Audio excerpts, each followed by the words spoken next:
Hi, my name is Kristen and this is Kristen Craves Books. Obviously we're here to talk about all of the exciting books that come out in May, some of the pre-order campaigns that are happening, some really stunning art prints this month. I feel like a lot of campaigns these days center around art prints, which I think is amazing because it's a way to highlight artists and illustrators, and if I can find links to their Instagrams or their websites, I will. It can be hard to find illustrators for these kind of things, which is always a shame, but if I can, I will leave links to those down below, as well as all the links you need to pre-order these things. And there's some really fun books coming out in May from some of my favorite authors. Librofem pulled through this morning. I'm a little late filming this. It is May 1st. Hopefully I will have this up to you before Tuesday, which is the first release day of May, so it's not that big of a rush. But I woke up this morning, Librofem pulled through. I have access to a few of these books and I'm really excited about them, so hopefully I will have reviews of those for you soon. So let's jump into it. Starting with May 6th is actually the book that I'm currently reading. I have it on NetGalley and it's Overgrowth by Mira Grant. This is a horror. Mira Grant writes some of my favorite sci-fi horror, and this one is no different, but it's not the kind of sci-fi that you typically find in horror. This is about an alien invasion. And so far, I've only read the prologue and a few chapters, and it's certainly creepy. And the prologue is a tough read, so I almost think you could skip it if reading about child loss or like harm to children is a trigger for you. I think you could probably skip the prologue and we just jump into adulthood.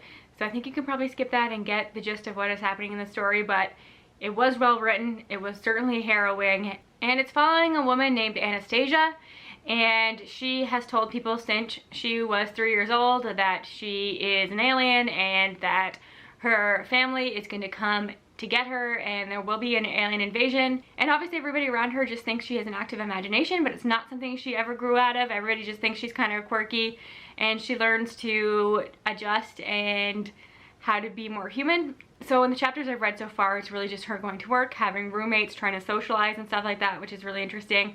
And I think an alien invasion is about to happen, and I'm very curious to see what Mira Grant does with this. I can't say that I've ever read, well, does S.A. Barnes count? I don't think I've ever read like alien invasion horror where it takes place on Earth. A lot of the stuff that I read that's sci-fi horror is like about AI, or it's actually set in space, so this one is a little bit different for me, and it's been a while since I've read Mira Grant, and I do really like her writing style. Then we have another horror, and it's called The Manor of Dreams by Christina Lee, and this is about the secrets that lie within this mansion, and it was owned by a famous woman. She was like a starlet, but she disappeared from the limelight when she was in the height of her career, and nobody really understood why. She passes away and her family gathers for the reading of the will, and her daughters assume that they will be inheriting the house, but due to last minute changes, a family that they're actually estranged from is set to inherit the house, and they go to battle. They all decide to move into this garden estate to try and stake claim, and we get flashbacks to the summer where they stop talking and maybe there's something haunted going on. So I like the whole setup of that. I love a haunted house. It says dual timeline, spanning generations, family gothic that examines the true cost of the American dream. One that I do have access to and I'm so excited about is Audrey and Bash Are Just Friends by Tia Williams. Tia Williams obviously wrote 7 Days in June, and this one is connected to that one, though this is a YA contemporary romance. It can be read as a standalone. It's following Ava's daughter from 7 Days in June, Audrey. So I think that's really cute that they did that. And in the story, Audrey is very ambitious. She is the junior class president. Bash is like a mysterious new senior. He just wants to have a good time. And Audrey is supposed to spend the summer with her father, but he cancels on her last minute. So she's stuck in New York in this small apartment with her mom, her stepdad, and her baby sister. And this is just not the summer that she had planned. So she decides to focus on writing this self-help book, and she thinks that this will help her get into Stanford, but she needs to have some experiences to write about. So she enlists the help of Bash, who is a good time, and the two of them start to do things and have experiences and fall in love, and it sounds really sweet, and I trust Tia Williams. I'm excited to see what she does with YA because I don't tend to read a lot of YA contemporary these days, but I can love it. Like when Talia Hibbert wrote a YA romance, I really liked that one, so I'm hoping that it is the same for me with Tia Williams. There was a time where I loved foodie romances so much. I would talk about them on the channel all the time. I don't feel like we get them as much these days, so I'm always excited when I do see one. This one is called Salty, Spiced, and a Little Bit Nice. It is by Cynthia Timothy, and it looks adorable. Look at this cover, it's so cute. And in the story, we're following Ellie, and ever since she has been diagnosed with type 1 diabetes as a kid, her parents have been overprotective of her, and her parents meddle in her life too much, and they orchestrate this public proposal. They have one of their business partner's son propose to her in public, and the incident goes viral, and I'm guessing she turns him down, and everybody is talking about her, so she moves across the country and she decides that she wants to open a sugar-free bakery. But she gets there and it's not everything she expected. The storefront needs a lot of work, and the only person that she knows that she can enlist the help of is her brother's best friend. So we have a brother's best friend romance, which is always a good time. And it's also fake dating. He needs to have a pretend girlfriend to cement some kind of business deal. You know how that goes. I love fake dating. It doesn't matter. It never gets old. For me, you put a little bit of brother's best friend in there and a foodie romance, I think I'm gonna love it. And there is a pre-order campaign for this one. And I appreciate that she specified that it's any format, so ebook, physical copy, audiobook, as long as you have your receipt, you can submit that. It's international. And you get a bookmark, art print, and 2 recipe cards. I'm very curious to see what the recipes are. I'm sure they're gonna be sugar-free, which is nice. And yeah, this just sounds like a bit of me. Another romance, lots of romances, which makes sense because we're starting to get into the summer. The sun is out. You need some light contemporary romances. I don't know how light this one is gonna be actually, because it's One Golden Summer by Carly Fortune, who tends to write some pretty dramatic romances, but they're a good time. Hit and miss for me. I absolutely loved Every Summer After, and I understand why people don't. Her second book was my favorite. The one that came out last year I thought was pretty good. So I will read this one, especially since they're always set in Ontario and Canada by the lakes, and there's just so much nostalgia when it comes to that for me, so I always vibe with that. So we're following Alice, and one summer when she was a kid, her and her grandmother rented a cottage at the lake, and she took this photo of these teenage boys, and that changed her life forever. That inspired her to want to be a photographer. And now as an adult, her grandmother falls and breaks her hip, and she decides that she wants to take her grandmother to the lake again because they had such a great summer. And of course, when she gets there, Charlie, who was one of the people in the photograph that she took way back when, is there. He's very flirty and very sweet to her grandmother, always making her laugh, and she feels like she's young again. And I think she rediscovers why she is so passionate about photography, and you just have this summer together. So I do like the setup of that one. I think that her relationship with her grandmother is going to be something that I really love, and I do like the formula that Carly Fortune has. I'm assuming that this is going to be a dual timeline like all her other books have, and I just know what to expect at this point, and I tend to read them in a day, so I think that's a good thing. Next we have a fantasy novella called Brighter Than Scale, Swifter Than Flame by Neon Yang.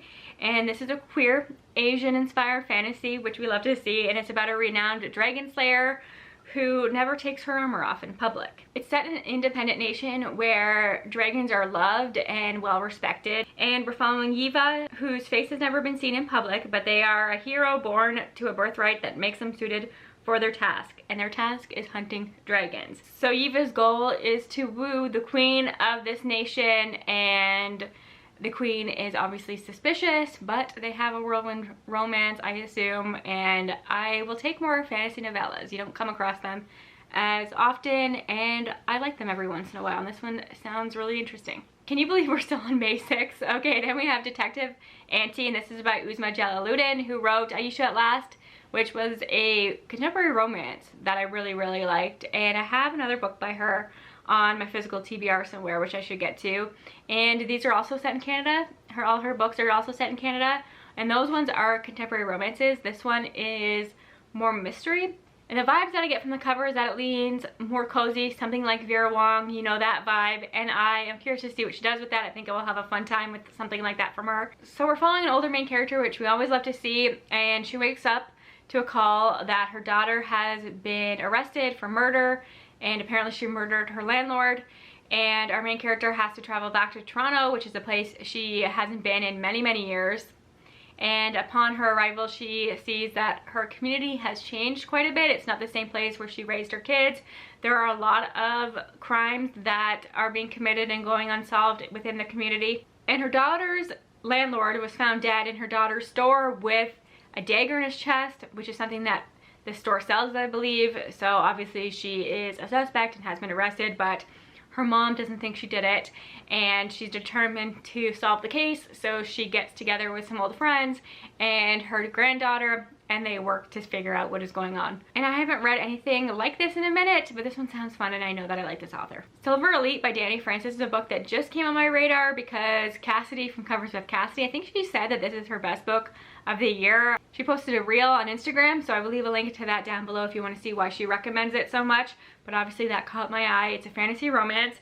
It says it's the start of a new dystopian trilogy. A young woman must conceal her psychic powers as she works undercover to take down a brutal government from within. I think it makes sense that Cassidy would love this so much because I know that she likes things like taking down the government, and so do I. I like that theme in a book. So it's set in a world that is divided. So you're either a prime, which means that you survived a biotoxin that killed a lot of the Earth's population, or you're a modified, which means that you've actually been enhanced by this toxin and you have psychic abilities. And there is a war going on between these two sides, and it says, a mistake puts Ren, our main character, in the crosshairs of the military, and she's taken captive and forced to join the Silver Bloc. So she's a modified, and I think that she ends up having a romance with somebody within the military, and she sees it as an opportunity to destroy the government from within, but now there's some conflicting feelings there. So we'll see how that all plays out, but it's got a rating endorsement from Cassidy, so definitely one that's on my radar. Finally, moving on to May 13th, another book that I have an access to and I'm so excited for is Can't Get Enough by Kennedy Ryan. I think you know at this point how much I love Kennedy Ryan. I will read anything that she puts out at this point. I'm still making my way through her backlist, but I'm excited to finally finish off the series and to follow who's maybe my favorite character in the trilogy from what we've seen, as she was side characters in the first two books. I guess I should say that this is the third book in the Skyland series. The first book in the series was Before I Let Go, which got a lot of hype, so you probably recognize that one. And this is following Hendrix, who has great friends, a great and loving family, a career that she really enjoys, and she's just loving her life, and she doesn't have time for a relationship, though she has her good times. But she's also dealing with taking care of an aging parent. So that seems to be a theme in some of the romances that I've been reading lately.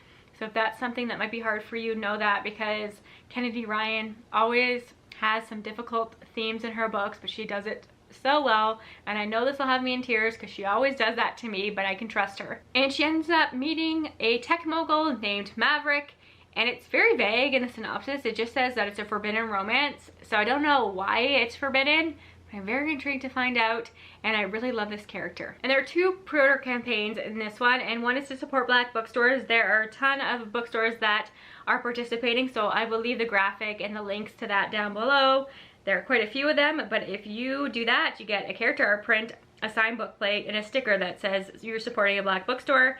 And this art print is just so cute. I love everything about it. Or if you want to pre-order this from the bookstore called Page 158 Books, you will receive this book bow, which is also really adorable. Emily Tesh has a new book coming out, and I know that Some Desperate Glory got mixed reviews, and it's still one I'm curious about, but the mixed reviews stopped me from making it a priority. But I should really try it for myself because I really did love Silver in the Woods by her, and the follow-up that is like a fantasy novella duology that I thought was amazing and still stand by. So I do really want to try The Incandescent, especially since Angela from Literary Science Alliance absolutely loved it, and I trust her. I feel like our tastes align a lot of the time, especially when it comes to this kind of fantasy.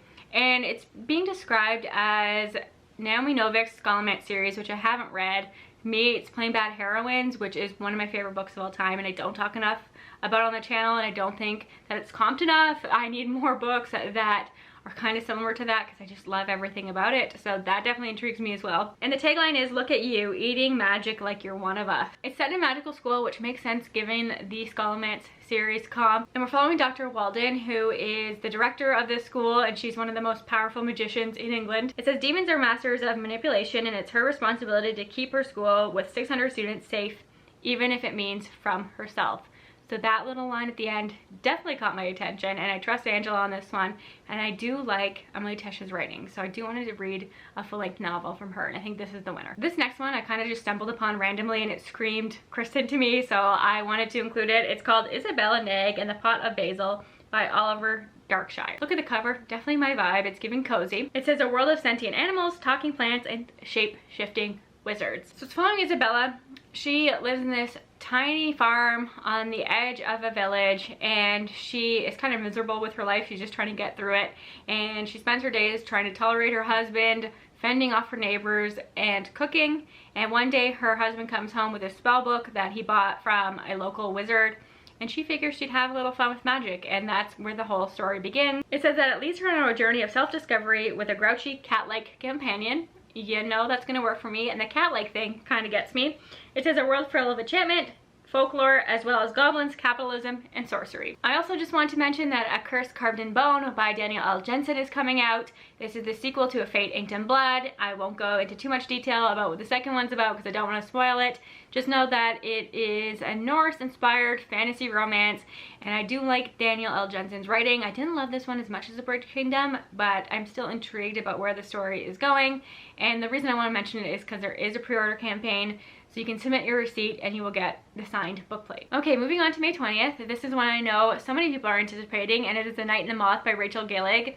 I haven't read One Dark Window yet. I do own it. I will get to it, but I know so many people love that and are excited to have something new from her. It's a gothic mist-cloaked tale of a prophetess who is forced beyond the safety of her cloister on an impossible quest to defeat the gods with the one knight whose future is beyond her sight. It is following Sybil, who has spent the last 9 years dreaming that she could stop dreaming, and she is a foundling. She has traded years of service to be able to live in this cathedral, and she's a diviner, so she receives visions through her dreams from these 6 ungodly figures known as omens, and she can predict terrible things, and people come to her from miles and miles away to learn their fate. And one day a miserable knight shows up at the cathedral, and he has no respect for her visions, and she thinks that her and her sister will finally be able to leave, but then her fellow diviners go missing one by one, and she has to seek the help from this knight to figure out what is going on. Another contemporary romance is called Left of Forever by Tara DeWitt, and I know that she's a very popular author, and it says emotional, spicy, second chance romance.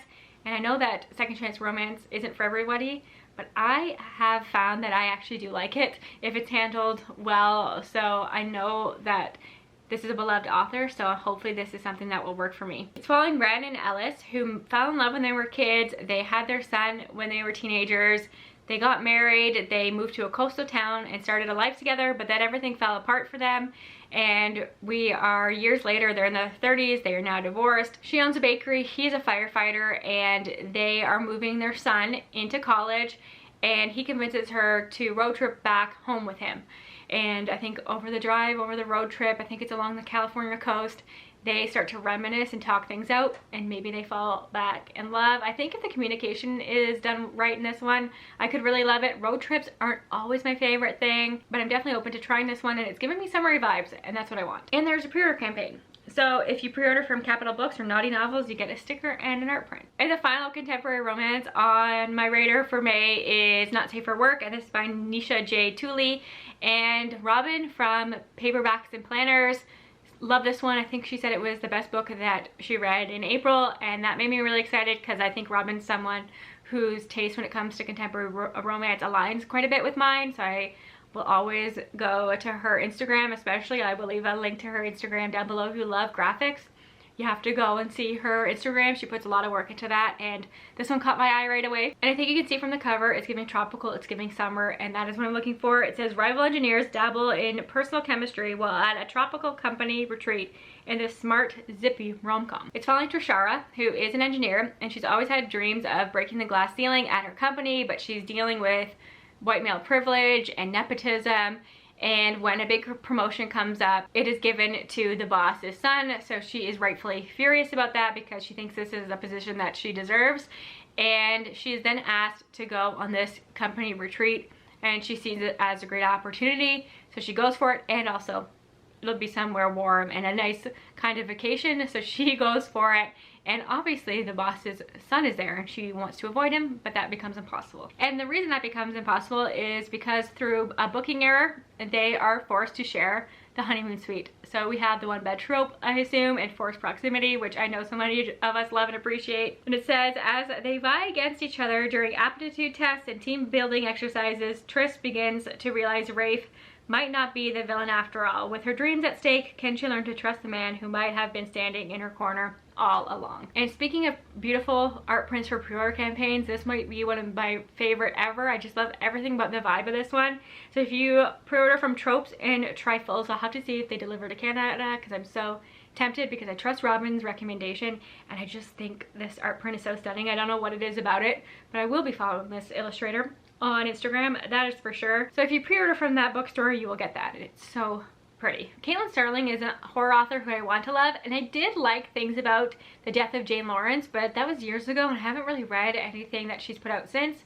But this one really caught my eye. It's called The Starving Saints, and apparently this is a medieval horror. I can't say that I've ever read a medieval horror, so that is something refreshing and new to me personally. It says it's a transfixing, intensely atmospheric fever dream of medieval horror. So this is set in a castle that has been under siege for 6 months, and food stocks are running out. There's conversations about having to sacrifice some of the people for the greater good and to save rations.